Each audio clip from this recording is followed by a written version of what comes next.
जय हिंद छात्रों। पिछली वीडियो में हम लोग देखे थे विशेषण, अब देखेंगे क्रिया।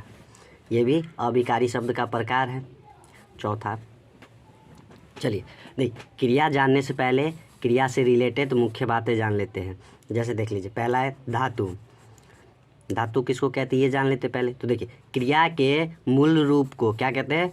मूल रूप को क्या कहते हैं? मूल रूप को धातु कहते हैं। क्या कहते हैं? धातु कहते हैं। जैसे खा, जा, आ, पी, लिख, ये सभी क्या मूल रूप है? क्या मूल रूप? चलिए, धातु के दो भेद है। कितने? धातु के दो भेद हैं। देखिए, धातु के दो भेद हैं। पहला है मूल धातु, दूसरा है यौगिक धातु। पहला क्या है? मूल धातु और दूसरा यौगिक। देखिए, मूल धातु किसको कहते हैं ये जान लेते हैं। देखिए, वह धातु क्या? वह धातु जो किसी शब्द या प्रत्यय पर, क्या शब्द या प्रत्यय पर आश्रित नहीं होते हैं। क्या होते हैं? नहीं होते, उसे मूल धातु कहते हैं। क्या कहते हैं? मूल धातु कहते हैं। जैसे आ, जा, लिख, पढ़, ले, दे, इस सब में ना ही कोई प्रत्यय है और ना ही कोई शब्द लगा हुआ है। इस कारण ये क्या है? मूल धातु है। नेक्स्ट है यौगिक धातु। नेक्स्ट क्या है? यौगिक धातु। देखिए, तो देखिए, यौगिक धातु क्या कहते हैं? देखिए, वह धातु जो किसी शब्द या प्रत्यय पर, क्या शब्द या प्रत्यय पर आश्रित होता है। क्या होता है? आश्रित होता है, उसे क्या कहते हैं? यौगिक धातु कहते हैं। जैसे लिखना लग गया, प्रत्यय ना। पढ़ना ना गया, जगवाना यानी वाना आ गया, अपनाना नाना आ गया, हथियाना या ना आ गया। तो ये देखिए, ये सब प्रत्यय लग गया, तो ये क्या हो जाएगा? ये सब यौगिक धातु है। यहाँ तो कोई दिक्कत नहीं। इसके आगे है, देखिए, सामान्य भाषा में क्या कहते हैं? सामान्य भाषा में यौगिक धातु को ही क्रिया कहते हैं। क्या कहते हैं? सामान्य भाषा में ही धातु, कौन धातु को? तो यौगिक धातु को। कौन? यौगिक धातु को ही क्रिया कहते हैं। देख ले, अब यहाँ से क्रिया स्टार्ट हो रहा है। देखिए, क्रिया क्रिया किसे कहते हैं ये जान लेते हैं। देखिए, जिस शब्द से, क्या जिस शब्द से किसी काम के करने या होने का बोध हो, क्या करने या होने का बोध हो, उसे क्रिया कहते हैं। जैसे हंसना, रोना, खाना, पीना, खेलना, तैरना, ये सभी एक काम है। काम हो रहा है कि नहीं हो रहा है, इससे डिनोट हो रहा है कि कोई काम कर रहा है, एक्शन है ये सभी। कोई दिक्कत?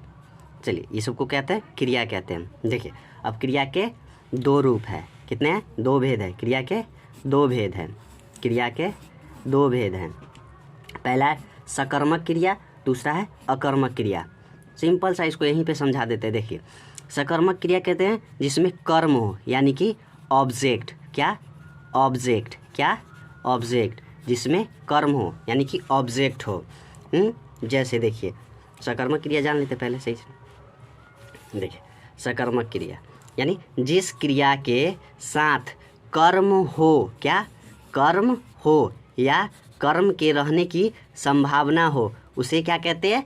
सकर्मक क्रिया कहते हैं। जैसे देखिए, खाना, पीना, पढ़ना, लिखना, बजाना, मारना, ठीक है, ये सब एक सकर्मक क्रिया है। जैसे एग्जाम्पल में और वाक्य के अनुसार देख लीजिए। तो देखिए, राम आम खाता है, तो खाना एक काम हो रहा है, बट इसके साथ क्या है? कर्म है। क्या है?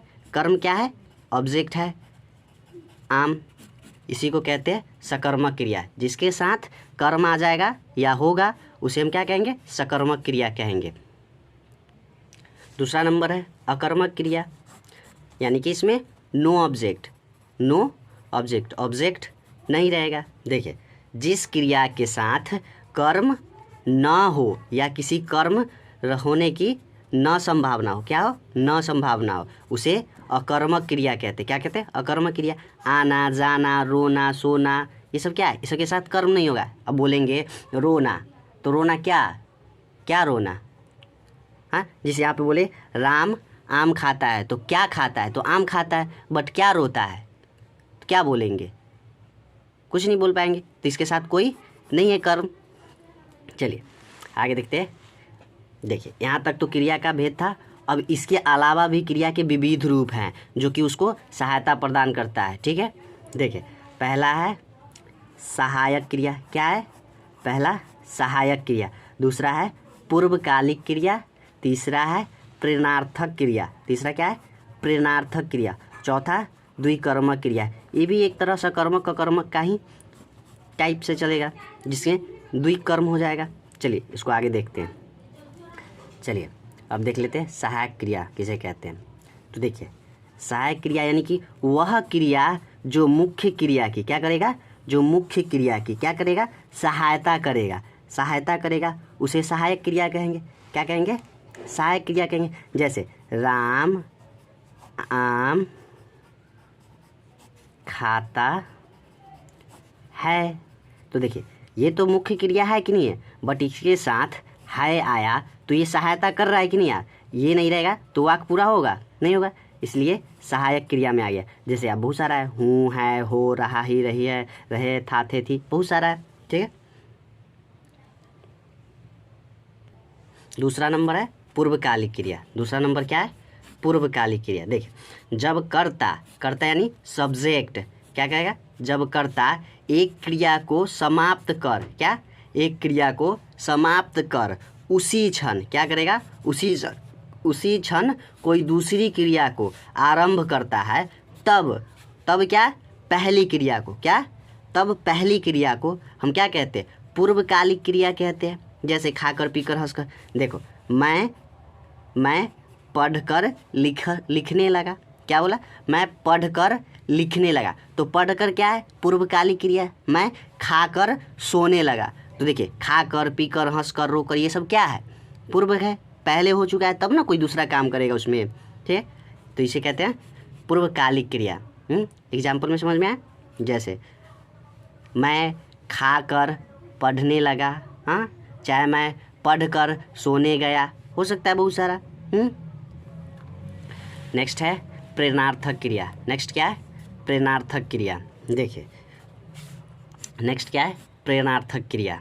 देखिए जिस क्रिया से क्या, जिस क्रिया से यह ज्ञात हो कि कर्ता स्वयं कार्य न कर, क्या स्वयं कार्य न कर, क्या स्वयं कार्य न कर किसी दूसरे को कार्य करने के लिए क्या करता है, प्रेरित करता है। क्या करता है, प्रेरित करता है। क्या करता है, दूसरे को कार्य करने के लिए क्या करता है, प्रेरित करता है, उसे प्रेरणार्थक क्रिया कहते हैं। जैसे राम श्याम से पत्र लिखवाता है, क्या राम श्याम से पत्र लिखवाता है, तो देखिए पत्र खुद नहीं लिख रहा है, क्या कर रहा है, श्याम से लिखवा रहा है।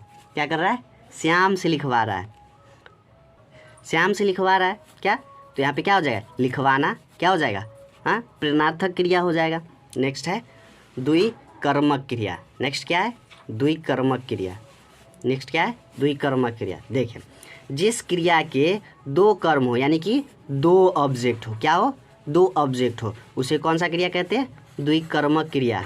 उसे क्या कहते हैं, द्विकर्मक क्रिया कहते हैं। जैसे शिक्षक विद्यार्थी को हिंदी पढ़ाते हैं। देखिए पढ़ाते हैं किसको, तो विद्यार्थी को, हिंदी और विद्यार्थी, यहाँ पे दो ऑब्जेक्ट आ गया, आएगा नहीं, एक ये रहा दूसरा ये रहा, तो इस पढ़ाना क्रिया में इसके साथ दो ऑब्जेक्ट आ रहा है कि नहीं आ रहा है, दो कर्म आ रहा है, क्या आ रहा है, दो कर्म आ रहा है, क्या आ रहा है, दो कर्म आ रहा है, तो इसी को हम क्या कहेंगे, द्विकर्मक क्रिया कहेंगे। ठीक है, अब यहाँ तक पूरा क्रिया ख़त्म हो गया है। इसके बाद जो भी चैप्टर होगा उसको पढ़ा देंगे। तब तक के लिए